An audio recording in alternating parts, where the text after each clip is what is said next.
Hello and welcome back to another geometry lesson. I hope that everybody is doing well. Today we are doing section 4-4, and for short it is called CPCTC. It's a little acronym and I'm going to be telling you what it means in just a moment. But what I'd like for you to be able to do by the end of today's notes is to use triangle congruence to prove that certain parts of two triangles are congruent. So, what does CPCTC mean? CPCTC means this. This is what all the abbreviation stands for. It says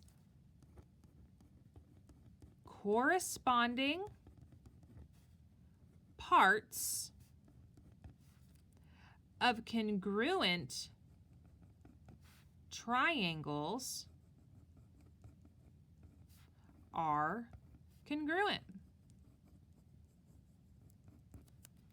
So if we are able to show that two triangles are congruent, then that means all three pairs of angles and all three pairs of sides are congruent to each other. So in this sentence down here, it says, if you know that two triangles are congruent, we already know. So for example, let's say that this triangle and let's say that we're able to prove that they are congruent by side angle side. Then I automatically know, oh, these angles are congruent to each other. This missing side is congruent to each other. I'll do that in a different color for you. I'm able to conclude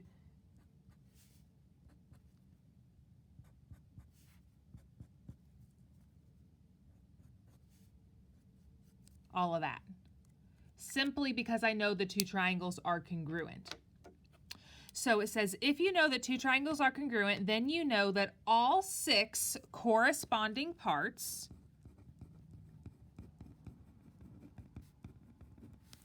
are congruent to all six corresponding parts of the other. CPCTC, otherwise known as common sense. So let's put this into action in this next proof real fast. It says, given AB is congruent to DE, BC is congruent to EF, and angle B is congruent to angle E, prove that A is congruent to D. So let's mark in our image everything we know so far. I know AB is congruent to DE, so from A to B is congruent from D to E. So I'm putting one tick mark on both of those. I also know from B to C is congruent from E to F, so I'm going to put two tick marks there. Finally, I know that angle B is congruent to angle E. Now, you might be tempted to put a 90-degree angle in there, but do not put in anything more than what you know. All we know is that they're congruent, so I'm going to put an arch in both of them. That's everything that I've been given. What I want to be able to do is show that A is congruent to D. So let's organize what we have and do our first step, which is the given. So step one is to rewrite everything I know. So AB is congruent to DE. BC is congruent to EF. Angle B is congruent to angle E. Why do I know that? They told it to us. It was given to us. Okay.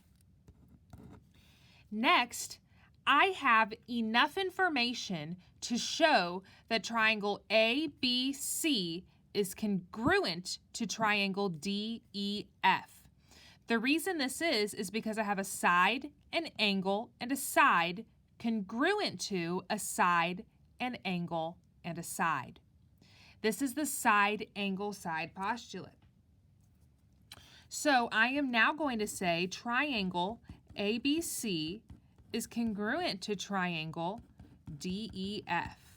Why do I know that the triangles are congruent? Because of the side, angle, side postulate. Now that I have the two triangles congruent to each other, I can then conclude, oh, this guy must be congruent to this guy because all 6 corresponding parts of one triangle must be congruent to all 6 corresponding parts of the other. So for step 3, I'm going to write my final step. Angle A is congruent to angle D. Why do I know that? We can do this in abbreviation form because otherwise it'd take forever to write it over and over and over again. Corresponding parts of congruent triangles are congruent, or CP/CTC. And that is all for today's notes. It was a quick lesson, and we will be putting this into plenty of practice tomorrow. Until then, have a good night.